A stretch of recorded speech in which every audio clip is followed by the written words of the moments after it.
on an upper floor of the Mandalay Bay Hotel behind me points to where hell was unleashed. A guest room turned sniper's nest where a 64-year-old man armed with more than a dozen weapons launched his withering rapid-fire gun attack, turning an open-air evening concert on the grounds just over my shoulder into an urban killing field. We've assembled a massive team on the ground here to cover all angles of this developing story. We start with NBC's Joe Fryer. In a matter of seconds, a country music festival turned tragic, a storm of gunfire raining down upon an innocent crowd. He was shooting everybody, and there was dead people everywhere, and I don't even know what was happening. He was just shooting randomly. It started at 10:08 p.m. First reports of shots fired as singer Jason Aldean performed. Initially, there was confusion, many wondering if the sounds were part of the show. It's fireworks! It's fireworks! Stop! It's fireworks! But they quickly realized what was happening. We have an active shooter. We have an active shooter inside the fairground. A gunman perched on the 32nd floor of the Mandalay Bay Resort had opened fire on 22,000 concert goers. We got about 40 to 50 people within the distance wall. All of them scrambling to find shelter wherever they could. And then one after the other. And we were laying down on the floor. I didn't know to get up, to run, to stay, to duck. At 11:20, an hour and 12 minutes after the shooting began, the SWAT team busted into the gunman's hotel room. The audience from the 32nd floor, SWAT has explosive breach. Everyone in the hallway needs to move back. All units move back. Breach, breach, breach. Inside, they found 64-year-old Stephen Paddock dead. The sheriff says he killed himself. Authorities initially sought Paddock's girlfriend, Mary Lou Danley, but quickly learned she was out of the country, saying she was not a suspect. Right now, we believe he is the sole aggressor at this point, and the scene is static. Law enforcement officials believe Paddock fired out of two adjoining rooms using a device similar to a hammer to smash the windows. Authorities say they found more than a dozen weapons inside those rooms. As the chaos unfolded, our team was actually staying in the Mandalay Bay Tower under lockdown. There are flashing red and blue lights everywhere as this area has been flooded by police and emergency responders. We were 6 floors above the gunman, who was on the 32nd floor of the hotel, firing across Las Vegas Boulevard toward the concert. The stage 400 yards from the hotel, with the crowd gathered in front. Many then flee to the festival's main entrance.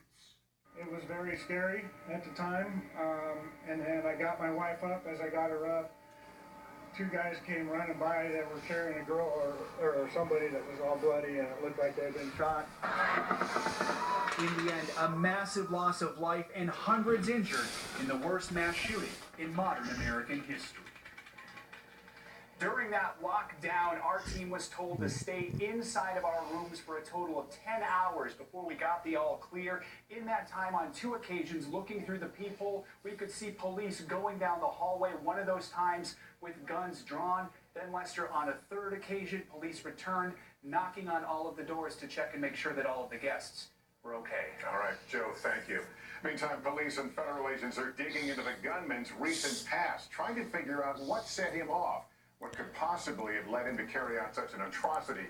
And tonight, the more details we learn about Stephen Paddock, the deeper this mystery gets. NBC News Justice correspondent Pete Williams has the latest.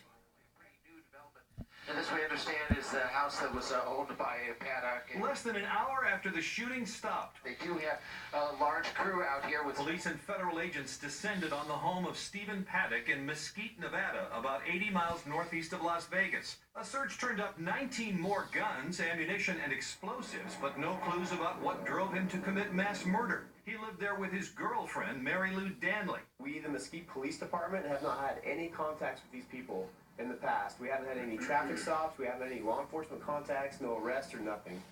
No, a younger brother, Eric Paddock, says the family never saw it coming. It's just like an asteroid fell out of the sky. There was nothing that would say he would do this kind of thing.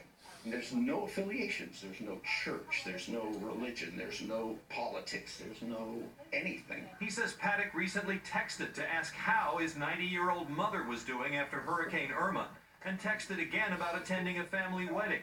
Their father, Benjamin Hoskins Paddock, was once on the FBI's 10 most wanted list after escaping from prison in 1968 while serving time for bank robbery. The FBI described the father as psychopathic with suicidal tendencies. But the son, Stephen Paddock, had no brushes with the law, state and federal officials say. He was a retired accountant after living for a time in Texas and Florida, a multi-millionaire real estate developer, his brother says. Investigators say in the past few weeks he gambled heavily at Las Vegas hotels and casinos, placing tens of thousands of dollars in bets. Federal officials and gun store owners say he has legally purchased rifles and handguns over the past several months in Nevada. More than a dozen assault-type rifles like this were found in his hotel room, federal officials say, along with some sniper rifles with scopes and tripods.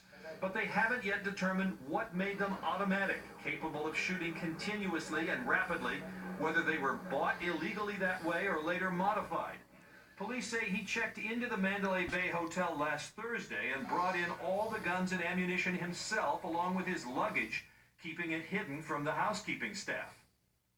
But investigators say they don't know why Paddock came to the hotel to kill and why he targeted a country music concert. So far, they say they found no notes, no emails, no social media postings indicating how long ago he developed this plan, but they say they do not believe that he had any help. Do you want McDonald's little burger or do you want Crystals? I'll go for Crystals. Crystals, I said. Okay. All those poor souls, 59 killed, then over 500 injured.